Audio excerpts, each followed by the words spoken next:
कि सनातनी समाज 2014 से चल के 2019 में पहुंच गया है, अपने लोगों पे यकीन करने लगा है और अपने निजी स्वार्थों से ऊपर उठ गया है। उसे मालूम है कि 2024 भी आने वाली है, इसलिए पूरा फैसला दिया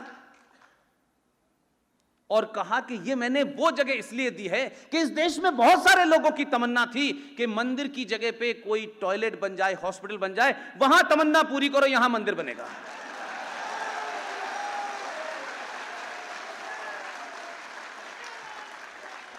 तो कुल मिलाकर के मैं सिर्फ यही कहना चाहता हूं, हमारी हजारों ख्वाहिशें, हमारी हजारों मांगें नहीं पूरी होती। हमारे पिताजी नहीं कर पाते, हमारी माएँ नहीं कर पाती, हमारे परिवार में भी नहीं पूरी होती। लेकिन अगर आपकी कोई ख्वाहिश पूरी ना हो, कोई मांग पूरी ना हो, तो आप बाप नहीं बदल देते हैं, मां नहीं बदल देते हैं। उसी व्यवस्था में रह करके आपको कुछ करना होता है। लिहाजा अभी मैंने सुना है कि आपके मुख्यमंत्री आजकल जो है फर्स्ट गियर में चल रहे हैं, इसलिए पड़ोस का असर कितनी तेजी से होता है। वहां एक आदमी जो अयोध्या में है,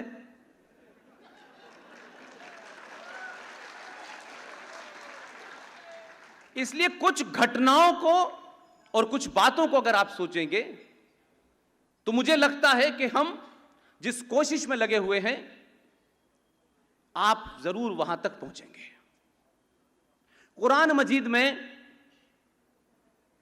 एक आयत है, मुसलमान पढ़ते नहीं है कुरान शरीफ को,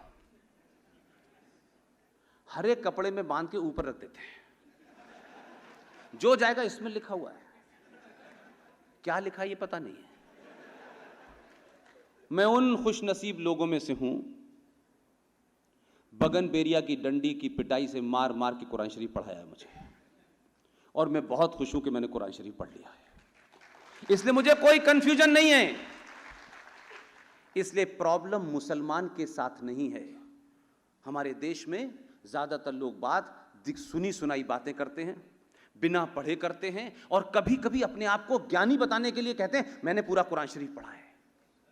उर्दू का नुक्ता पता नहीं है कि नीचे लगेगा तो खुदा होगा और ऊपर लगेगा तो जुदा होगा, ये तो पता नहीं है, लेकिन कुरान शरीफ पढ़ लिया इसका दावा सब करते हैं।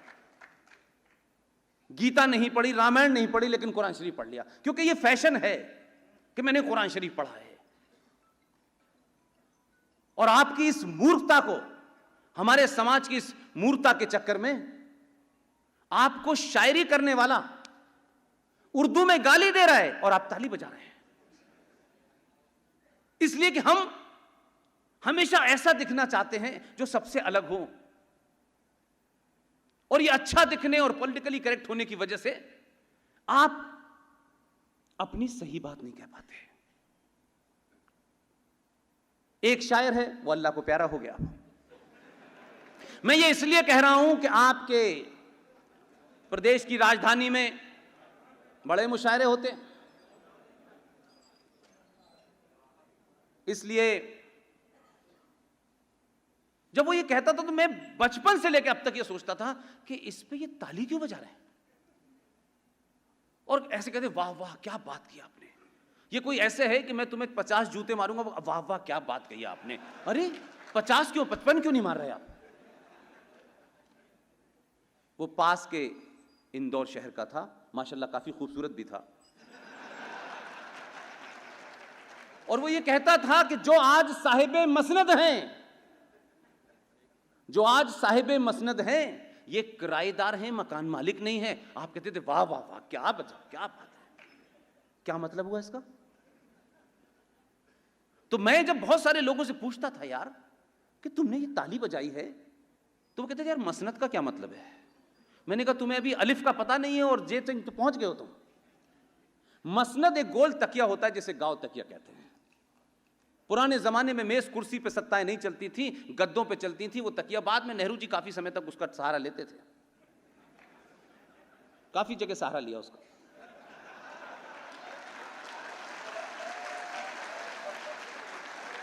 उस तकिए को मसनद कहते हैं, और जो उसे टिका करके बैठते हैं वो राजा होता है, वो सुल्तान होता है, वो बादशाह होता है। तो 70 साल से लेकर के अब तक जो लोग उस गद्दी पे बैठ रहे हैं, जो मसनद पे बैठ रहे हैं, वो खूबसूरत शायर ये कहता था कि जो आज साहिब मसनद हैं, यानी जो इस मसनद पे बैठे हुए हैं, यानी जो सत्ता है, ये किराएदार हैं, मकान मालिक नहीं हैं। मकान मालिक तो हम हैं जो मुगलों की औलाद थे, इसलिए ये टेम्परेरी हैं। ये मोदी हो, ये मुरारजी हो, ये चंद्रशेखर हो, ये जवाहरलाल नेहरू हो, ये इस हिंदुस्तान के किराएदार हैं, असली मकान मालिक तो हम हैं। उस शेर का असली मतलब ये था, आप नहीं समझ पाए, ताली बजा रहे थे आप। ये बात अलग है कि किराएदार अब मकान मालिक हो गया है।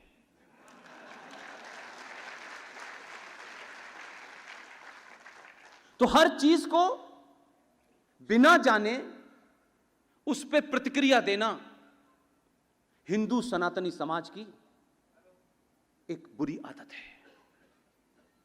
चुप रहना भी एक प्रतिक्रिया होती है, वो भी एक मैसेज होता है। और सारे काम ढोल बजा के नहीं किए जा सकते, क्योंकि हम भारत माता की जय कहेंगे, 4 गुंडे आए भाग गए। ये कौन सी भारत माता की जय बोली आपने? क्यों भाई? इसलिए जो कहिए वो इतना ताकतवर कहिए कि अगर इस सभा में 1000 मुसलमान भी बैठे होते तो मेरी यही जबान होती, मैं उनको आयतों के साथ, सूरे के साथ उनको एक्सपोज कर देता। सिर्फ कहने के लिए बात मत कहिए कि हमने कह दिया है हिंदू मुस्लिम भाई भाई। कहां मिलते हैं? सारे धर्म बराबर हैं, अच्छा लगता है। पड़ोस में राशिद भाई के सेवैयां भी तो खानी है ना, तो ये भाई भाई हैं। और देखिए, हम तो गंगा जमुना तहजीब, गंगा भी मेरी जमुना भी मेरी, तहजीब कहां से आई? हम किसी बात को 2 बार कम से कम बोले तो पता तो चले कि हम कह क्या रहे हैं, हम कहना क्या चाहते हैं यार। सारे धर्म शांति का पैगाम देते हैं, रटे हुए हैं, सुबह शाम यही कह रहे हैं। सिंह साहब ने थोड़ी उसकी तरफ इशारा किया, मैं उसको बिल्कुल ओपन कर देता हूं, क्योंकि मेरी जबान में बीच का कोई रास्ता नहीं है।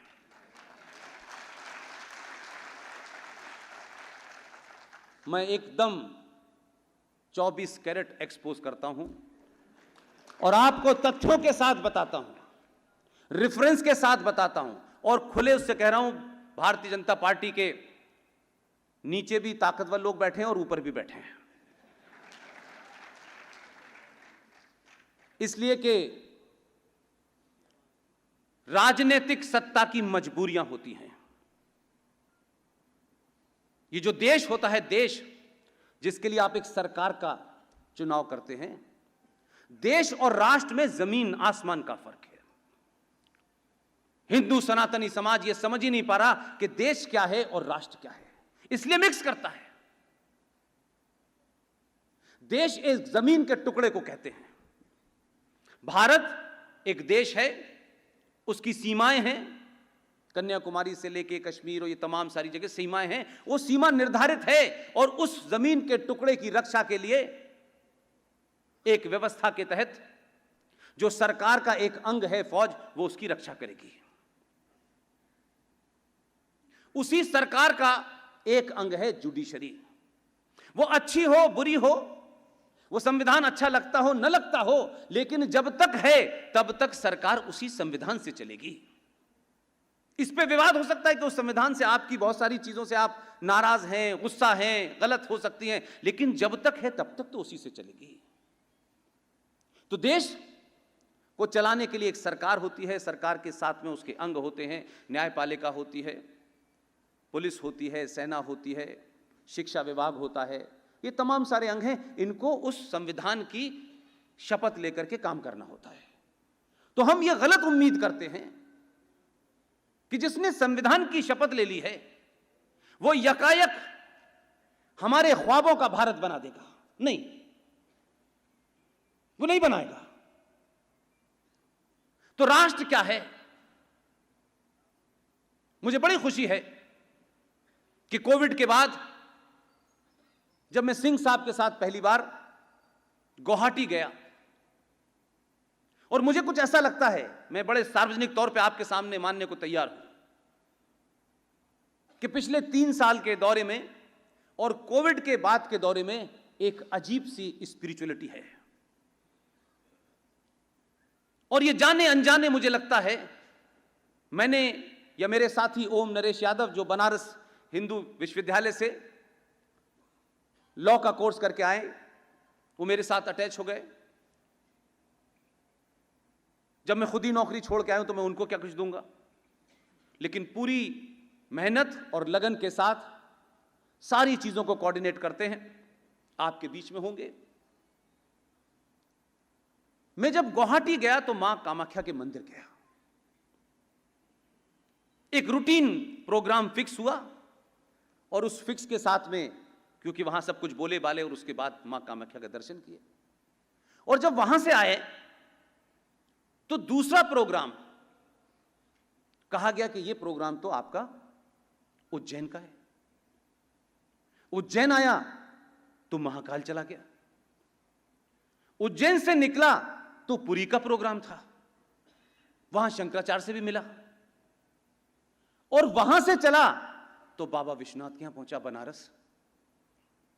मुझे नहीं पता था कि मैं मां गंगा से मां नर्मदा तक पहुंच जाऊंगा, मुझे नहीं पता था। ये कोई शक्ति है, कोई ताकत है, कोई अनसीन इनविजिबल पावर है जो मुझसे ये करा रही है। मेरा इसमें कोई रोल नहीं है, मैं नहीं जानता। हां, लेकिन एक बात जरूर आपसे कहना चाहता हूं कि मैं अभी बाबा विश्वनाथ के दर्शन करके लौटा हूं। वहां के मुख्य पुजारी, उनके ऊपर के सब लोगों ने मुझे पहचान लिया, और उन्होंने बड़े अच्छे दर्शन कराए, बड़ी दुआएं दी उन्होंने, प्रसाद भी बहुत सारा दिया। लेकिन मैं आप सबसे एक रिक्वेस्ट करना चाहता हूं, और इस बात को सोचिए कि मैं क्यों कह रहा हूं। इसलिए कि जब ये दीप प्रज्वलित किए जा रहे थे तो आपके शहर के एक गणमान्य पंडित जी ने वेदों का, मंत्रों का उच्चारण किया, उसका पाठ पढ़ाया। यह घटना बनारस में भी पहली बार हुई है। और आपसे मैं यह कहना चाहता हूं कि देश का जब अब अगर यहां प्रधानमंत्री या गृह मंत्री होता या संविधान की शपथ लेकर के बैठने वाला कोई ओहदेदार होता तो जनगण होता, वो संविधान का हिस्सा है। लेकिन दीपों का जलना और पंडित जी के मंत्र मेरे राष्ट्र की पहचान है।